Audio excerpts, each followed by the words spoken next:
Hello class, welcome back to your own YouTube channel be the commercial study वहीं जहां concept सही। तो class आज हम डिस्कस करेंगे अपने बीबीए बीकॉम ऑनर्स के बिजनेस लॉ यानी कि बिजनेस रेगुलेटरी फ्रेमवर्क को, जिसमें आज हम चैप्टर 9 पढ़ेंगे, परफॉर्मेंस ऑफ अ कॉन्ट्रैक्ट।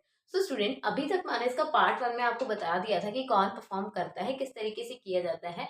अब किससे परफॉर्मेंस को परफॉर्म कराना है हम ये जानेंगे। पार्ट 1 आप अगर अच्छे से देख चुके होंगे तो उससे आप अपने पार्ट 2 को कनेक्ट कर पाएंगे बहुत अच्छी तरीके से। तो जानते हैं जल्दी बिना किसी देर के कि आज का टॉपिक जो है हमारा नेक्स्ट वो क्या कहता है। सो स्टूडेंट, हमारा हैशटैग टॉपिक नंबर 1 है by whom performance must be perform, यानी कि किसके थ्रू परफॉर्मेंस को परफॉर्म किया जाना चाहिए, किसको उसे परफॉर्म करना चाहिए। तो कुछ 5 पर्सन्स हैं हमारे पास जो इस परफॉर्मेंस को परफॉर्म कर सकते हैं या एक कॉन्ट्रैक्ट की परफॉर्मेंस को परफॉर्म कर सकते हैं। तो कौन पर्सन्स हैं, चलिए देखते हैं। Have a look on it.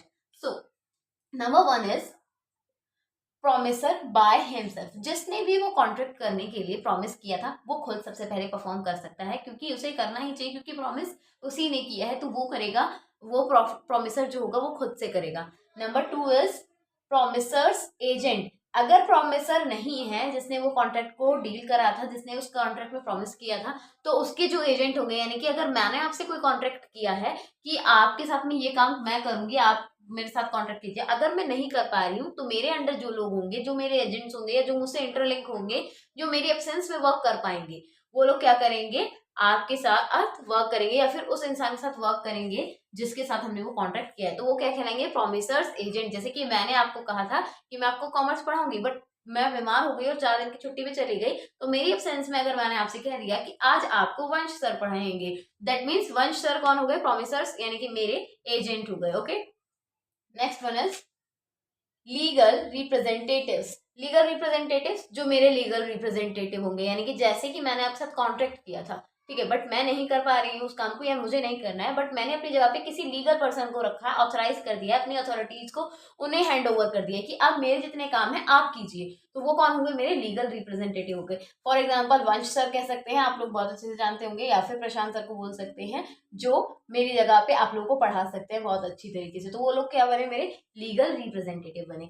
Fourth one is the third person. Third person मैंने किसी और इंसान को वो काम डील कर दिया। जैसे कि मैं हूँ, मैंने कहा कि मेरे मैम ये मैं हूँ और ये मेरे साथ की कलीग है। मैंने कहा कि मैम मैं कुछ दिन के लिए लीव पे जा रही हूँ, मुझे शिमला घूमने जाना है, तो आप मेरी जगह मेरे स्टूडेंट्स को पढ़ा दीजिए। तो वो कौन हुई, हमारे यहाँ की थर्ड पर्सन हुई, जिन्होंने मुझे, मैंने भी नहीं पढ़ाया, मेरे लीगल रिप्रेजेंटेटिव ने नहीं पढ़ाया, बट मैंने किसी और को हैंड ओवर कर दिया, किसी तीसरे इंसान को कर दिया जो यहाँ से रिलेट नहीं कर रहा हमारी ऑर्गेनाइजेशन हमारी कोचिंग से, बट कोई बाहर का इंसान है जो आके उस काम को परस्यू कर रहा है, उस कॉन्ट्रैक्ट को फुलफिल कर रहा है। तो वो कौन कहलाएगा, हमारा थर्ड पर्सन कहलाएगा। देखिए last one is not visible may be properly, which is joint promisor. Joint promisor देखिए, अभी मैं आपको कैमरा को ठीक करके शो कराती हूँ, ये रहा जॉइंट प्रोमिसर। जॉइंट प्रोमिसर कौन होते हैं, जॉइंट प्रोमिसर वो होते हैं जो हमारे साथ हमारे कॉन्ट्रैक्ट में जॉइंट होके क्या करते हैं, उस परफॉर्मेंस को परस्यू करने के लिए डील करते हैं, उसको कहते हैं जॉइंट प्रोमिसर। जिनके साथ मैं फिक्स कर लूंगी कि आपके साथ मैं भी ये कॉन्ट्रैक्ट फुलफिल करूंगी और मिस्टर बी भी करेंगे, तो ये कौन बने, हमारे जॉइंट प्रोमिसर बने। तो 5 पर्सन होते हैं जो एक परफॉर्मेंस को क्या करते हैं, परस्यू कर सकते हैं या फिर परफॉर्म कर सकते हैं। कौन कौन, प्रोमिसर खुद उसके साथ, प्रोमिसर बाय हिमसेल्फ, जैसे कि मैंने कॉन्ट्रैक्ट किया था तो मैं ही करूंगी, इसीलिए वो प्रोमिसर बाय हिमसेल्फ हो गया। ठीक है, प्रोमिसर्स एजेंट यानी कि मेरे कोई एजेंट हुए वो करेंगे। लीगल रिप्रेजेंटेटिव जिनको मैंने अपनी अथॉरिटीज हैंड ओवर कर दी हो गई कि अब आपका मेरा काम सारा आप कर सकते हैं, आपके पास ही अथॉरिटी है।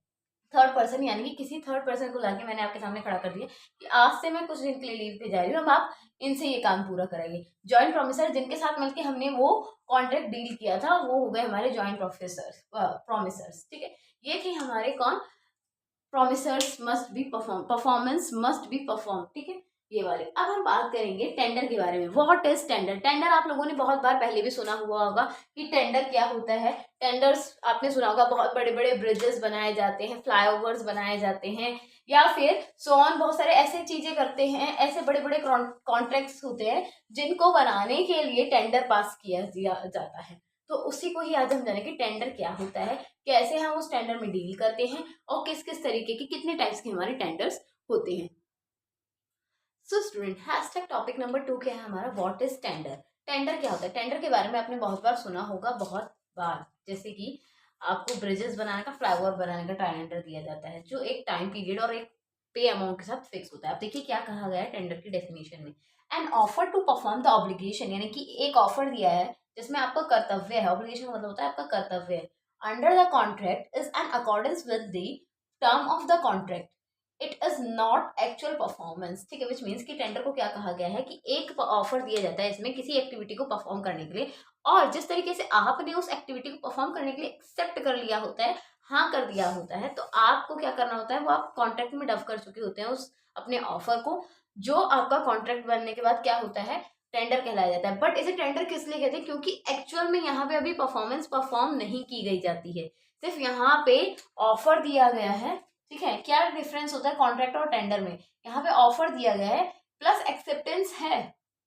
ठीक है, यहाँ पे एक्सेप्ट कर दिया है कि हाँ आपको ये करना ही करना है, बट लास्ट में जाके कहीं ना कहीं आप परफॉर्मेंस करने में या तो मना कर देंगे कि नहीं हमें नहीं करना है, या फिर करेंगे बट उसको टाइम टेकन करके करेंगे, उसका टाइम पीरियड फिक्स नहीं होता है। जैसे कि आपने फ्लाईओवर बनाने का कॉन्ट्रैक्ट किसी से ले लिया, टेंडर किसी से ले लिया कि आप एक साल में एक फ्लाईओवर बना के तैयार कर देंगे, ठीक है, बट वो अपने टाइम पीरियड पे परफॉर्मेंस पूरी नहीं होती है, वो कॉन्ट्रैक्ट पूरा नहीं होता है, वो बहुत ज्यादा लॉन्ग लास्टिंग जाता है, उसी को टेंडर कहा जाता है जिसका टाइम एंड डेट फिक्स नहीं होता है। ठीक है, अब देखिए टेंडर टू टाइप्स के होते हैं, कौन कौन से होते हैं। Number one is tender number one जो डील करते हैं, deal in goods and services, जो गुड्स एंड सर्विसेज में डील करते हैं। और दूसरा क्या है, tender which is relate to money, tender of money कहते हैं, टेंडर ऑफ, ठीक है, tender of goods and services, tender of money, जिसमें अब देखिए गुड्स एंड सर्विसेज और मनी की ये टेंडर, इन दोनों टेंडर्स में क्या डिफरेंस है, इसमें आप गुड्स एंड सर्विस देने का, डिलीवर करने का प्रॉमिस करते हैं, और इसमें मनी सप्लाई करने का, मतलब मनी सप्लाई करने का नहीं, मतलब कि आप यहाँ पे क्या करते हैं, यहाँ पे आपको ऑफर दिया जाता है और आप ले भी लेते हैं, ठीक है, बट एट लास्ट जब पेमेंट का टाइम आता है तब यहाँ प्रॉब्लम क्रिएट होती है, इसीलिए कहा जाता है टेंडर ऑफ मनी। ठीक है, अब ये दो तरीके के टेंडर्स हैं हमारे, कौन कौन से थे अब आपको बता दिया। अब एसेंशियल वैलिड टेंडर कौन कौन से होते हैं ये जान लेंगे कि कौन कौन सी चीजें की जरूरत होती है जब हम एक वैलिड टेंडर बनाते हैं। ठीक है, तो टेंडर क्या है, जहां पे आप परफॉर्मेंस करने के लिए एक्सेप्ट कर लेते हैं बट एट लास्ट जाके प्रॉब्लम करते हैं, और लॉन्ग लास्टिंग चलने वाला प्रोसेस होता है, ये कॉन्ट्रैक्ट की तरह नहीं होता कि इतने टाइम पीरियड से शुरू होकर उतने टाइम पीरियड तक खत्म हो गया, नो, इसमें कहीं ना कहीं टाइम रिलेटेड इशू जनरेट किए जाते हैं, और ये दो तरीके के होते हैं basically, tender in deals in goods and services, tender of money. ठीक है, जो मैंने आपको दोनों ही बहुत अच्छे से क्या कर दी, क्लेरिफाई कर दी। अब बात करेंगे essential of a valid tender. So essential of a valid contract, क्या चाहिए होता है एक वैलिड कॉन्ट्रैक्ट के लिए, कौन कौन सी चीजें एसेंशियल होती हैं जानते हैं। तो बेसिकली 7 एसेंशियल थिंग्स हैं जो हमें चाहिए होती है एक वैलिड कॉन्ट्रैक्ट के लिए। कौन कौन सी, सबसे पहले अनकंडीशनल, विच मीन जो भी हमने कंडीशंस रखी हैं वो अनकंडीशनल, मतलब कि उनको फुलफिल करना ही होगा तभी वो एक वैलिड टेंडर बनेगा, अदरवाइज वो एक वैलिड टेंडर नहीं होगा। अगर आपने जो कंडीशंस रखी है, जैसे कि मैंने आपको कहा कि आपको मुझे 10 दिन में ये काम पूरा करके देना है, आपके और मेरे बीच में एक टेंडर बना है, जैसे मैंने कहा कि आपको ये वर्क पूरा 10 डे में कंप्लीट करना है, ये कंडीशन है, बट आप उसको फुलफिल करेंगे तो ही वो आपका टेंडर प्रॉपरली वैलिड टेंडर कहलाया जाएगा, अदरवाइज नहीं कहलाया जाएगा। तो अनकंडीशनल नहीं होना चाहिए, एट प्रॉपर टाइम, प्रॉपर उतने ही टाइम में, जितना टाइम दिया मैंने कहा आपको 38 आवर्स में मुझे कंप्लीट करके देनी है कोई पर्टिकुलर टास्क, वो 38 आवर में ही कंप्लीट होना चाहिए, एट प्रॉपर प्लेस, जिस जगह कहा हो उसी जगह कंप्लीट होना चाहिए। मैंने कहा आपको दिल्ली में मुझे कंप्लीट करके देना है, तो दिल्ली का प्रॉपर प्लेस आपका होना चाहिए। ठीक है, अब देखिए लास्ट वन है which is not visible made to all of you, मैं भी आपको शो करती हूँ।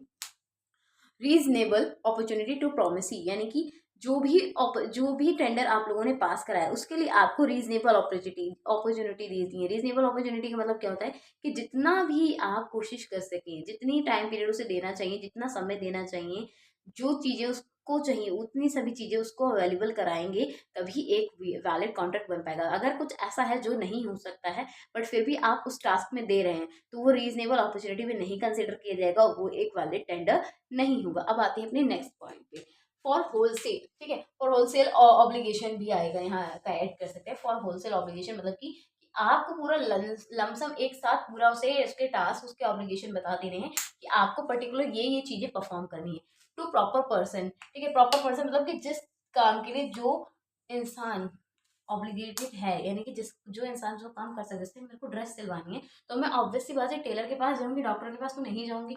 तो जिस इंसान को उस काम की नॉलेज होगी, जो उसका प्रॉपर प्रोफेशनल होगा उस वर्क को करने के लिए, वो ही इंसान उस टेंडर को करेगा, तो ही वो एक वैलिड टेंडर कहलाएगा, उस वर्क को करेगा, इसीलिए वो एक वैलिड टेंडर कहलाएगा। टू एग्जैक्ट अमाउंट, यानी कि जितना भी उस पर एक्सपेंडिचर किया जा रहा है, जितनी उसकी इनकम बनती है, अगर आप उसे उतना ही एग्जैक्ट पे करेंगे, तभी वो एक क्या बनेगा, वैलिड टेंडर बनेगा। अगर आपका काम ही 10 लाख का हो रहा है और आप उसे पे ही 8 लाख कर रहे हैं, तो वो एक वैलिड टेंडर नहीं हो सकता, ना वो टाइम में कंप्लीट करेगा, ना ही उसमें कुछ बाउंड होगा, और ना ही उसको कुछ ऐसा प्रॉफिटेबिलिटी होगी जो कि वो बहुत ज्यादा इंटरेस्ट के साथ काम करे। तो वैलिड टेंडर की 7 क्वालिटीज थी, कौन कौन सी? Unconditional, at proper time, at proper place, reasonable opportunity for promise, for wholesale, to proper person और टू एग्जैक्ट अमाउंट। ठीक है, ये थी हमारे 7 एसेंशियल वैलिड टेंडर के टर्म्स। अब इसके बाद बात करेंगे रेसिप्रोकल प्रोमिसेस के बारे में। What is reciprocal promises? आप लोगों ने पहले भी बहुत बार सुना होगा, रेसिप्रोकल नंबर आप लोगों ने मैथ में पढ़ा होगा, ऐसे ही रेसिप्रोकल प्रोमिसेस होते हैं। अब जानते हैं कि रेसिप्रोकल प्रोमिसेस कौन कौन से होते हैं या क्या होते हैं।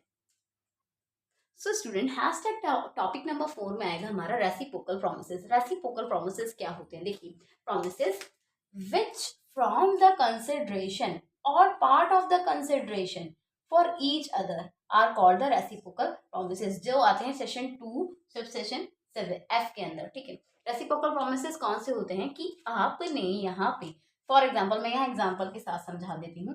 यहाँ पे राम है, यहाँ पे श्याम है, 2 लोग हैं। ठीक है, इन्होंने कहा कि अगर तुम मुझे, राम ने कहा मुझे तुम्हारी बुक, मैं तुम्हें अपनी बुक दूंगा और तुम मुझे उसके बदले में 100 रुपये देना। ठीक है, तो इसे रेसिप्रोकल प्रॉमिस कहा जाएगा, क्योंकि यहाँ पे राम क्या करेंगे, अपनी बुक देंगे और उसके बदले में श्याम उन्हें 100 रुपीज देंगे। तो यानी कि जहाँ पे कंसिडरेशन किसी मूल्य की, किसी पेमेंट की या किसी वैल्यू को एक्सचेंज करने की बात की जाती है, उसी को रेसिप्रोकल प्रोमिसेस कहते हैं। रेसिप्रोकल मतलब बदलाव करना। रेसिप्रोकल का मतलब वैसे मैथ्स में होता है 1/2 है, और इसे रेसिप्रोकल करने का मतलब है 2/1 कर देंगे, इसका ऊपर ऊपर का नीचे कर देंगे, इसी को कहते हैं रेसिप्रोकल करना। तो सेम रेसिप्रोकल का मतलब क्या होता है, आप लोगों ने जो मैथ स्ट्रीम के होंगे बचपन से बच्चे, वो बहुत अच्छे से रेसिप्रोकल को जानते होंगे। तो उसमें हम ऊपर का नीचे, नीचे का ऊपर, डिनोमिनेटर को नॉमिनेटर में और नॉमिनेटर को डिनोमिनेटर में चेंज कर देते हैं, उसी को बोलते हैं reciprocal.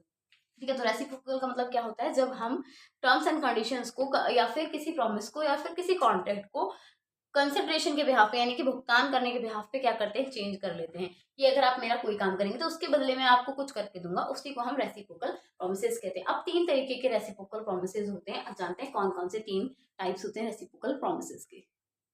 So type of reciprocal promises में क्या है, 3 तरीके के टाइप होते हैं हमारे रेसिप्रोकल प्रोमिसेस के। देखिए, मेरा आर्क कितना सुंदर लग रहा है ना, कितना अच्छा बनाया है मैंने इतना सुंदर प्यारा सा आर्क बनाया है कि पूछो मत, कि मुझे ही मेरा दिल खुद इस आर्क पे ही आ गया है। तो 3 तरीके के रेसिप्रोकल प्रोमिसेस होते हैं। Mutual, mutual independent reciprocal promises, which means, mutual से आप बहुत अच्छे से समझ रहे होंगे। म्यूचुअल क्या मतलब होता है, जब किसी की आपसी सहमति होती है। जब आपने उससे कहा कि मैम आप मेरा ये काम कर दीजिए, और मैंने भी रोहन से कहा ठीक है रोहन मैं आपको ये काम कर दूंगी, तो हम दोनों की आपसी सहमति हुई उसमें, यानी कि यहाँ पे हमारा म्यूचुअल अंडरस्टैंडिंग आया, म्यूचुअल कंसर्न आया, इसीलिए इसको कहेंगे रेसिप्रोकल प्रोमिसेस या फिर इंडिपेंडेंट प्रोमिसेस। क्योंकि यहाँ हम किसी पर डिपेंड नहीं है, हमने अपनी अपनी सहमति, अपनी अपनी रजामंदी से, अपनी अपनी कंसर्न से हाँ कहा है, इसीलिए फर्स्ट रेसिप्रोकल प्रोमिसेस में कौन सा प्रोमिस आता है, म्यूचुअल या फिर इंडिपेंडेंस, दोनों में से कोई भी एक नाम लिख के आ सकते हैं, हम प्रॉपर मार्क्स मिलेंगे। फिर क्या है, कंडीशनल एंड डिपेंडेंट, जहाँ पे हम कोई कंडीशन रखते थे कि मैम अगर आप मेरा ये काम करेंगी, ठीक है, आपने अगर मुझे ये टॉपिक पढ़ाया, तो फिर मैं आपके खुशी के लिए 2 क्वेश्चन होमवर्क में इसी से करके लेके आऊंगा। ठीक है, तो ये कंडीशन दी मुझे रोहन ने, कि रोहन कह रहा है कि मैम अगर आप मुझे डेप्रिसिएशन पढ़ाएंगी, तो मैं डेप्रिसिएशन के 3 क्वेश्चन घर से खुद से करके लेके आऊंगा आपके लिए। ठीक है, तो ये क्या हुई, कंडीशन हुई, इसी को कहेंगे कंडीशनल और फिर डिपेंडेंट, क्योंकि यहाँ एक पे दूसरा डिपेंड है, अगर मैं ये पढ़ाऊंगी तो ही आप ये करोगे, इसलिए से डिपेंडेंट और कंडीशनल रेसिप्रोकल प्रोमिसेस बोलते हैं। फिर क्या है, म्यूचुअल एंड कंकरेंट, वो ये जो ऊपर था, कि आपसी सहमति भी होनी चाहिए, साथ ही साथ दोनों की साथ में भागीदारी होनी चाहिए किसी काम को करने के लिए, तो वो म्यूचुअल और कंकरेंट रेसिप्रोकल प्रोमिसेस कहलाते हैं। देखिए, 3 प्रोमिसेस, 3 टाइप के प्रोमिसेस के बहुत अच्छे थे, कौन कौन से, म्यूचुअल, कंडीशनल और म्यूचुअल एंड कॉन्करेंट, जिसमें दोनों मिले हों। डिपेंडेंट और कंडीशनल में क्या होता है, जिसमें दोनों में कोई कंडीशन रखी हो, और म्यूचुअल में जिसमें कोई कंडीशन नहीं होती है, दोनों की अपनी खुद की रजामंदी, खुद की सहमति होती है। तो ये थे हमारे 3 तरीके के रेसिप्रोकल प्रोमिसेस। सो क्लास, आज की क्लास में इतना ही। आज हमारा पूरा ये performance of a contract part 2 पूरा खत्म होता है। साथ ही साथ इसमें कुछ एक्स्ट्रा टॉपिक्स थे जो भी मैंने आपको यहीं की यहीं इसी क्लास में कंप्लीट करा दी है। अब मिलते हैं अपनी नेक्स्ट क्लास में, जिसका नाम होगा डिस्चार्ज ऑफ कॉन्ट्रैक्ट। ठीक है, आज के लिए इतना ही क्लास। अगर वीडियो पसंद आई हो तो लाइक शेयर एंड सब्सक्राइब करना ना भूलें अपने प्यारे चैनल विदा कॉमर्शियल के साथ। स्टडी वहीं जहाँ कॉन्ट्रैक्ट, जहाँ कॉन्सेप्ट सही, देखो कॉन्ट्रैक्ट पढ़ा पढ़ा के मैं कॉन्ट्रैक्ट सही ही कहने लगी हूँ, जहाँ कॉन्सेप्ट सही। Okay class, take care, bye bye. रात के 12 बज चुके हैं, वैसे तो गुड मॉर्निंग का टाइम हो गया, गुड नाइट कह के क्या ही करेंगे।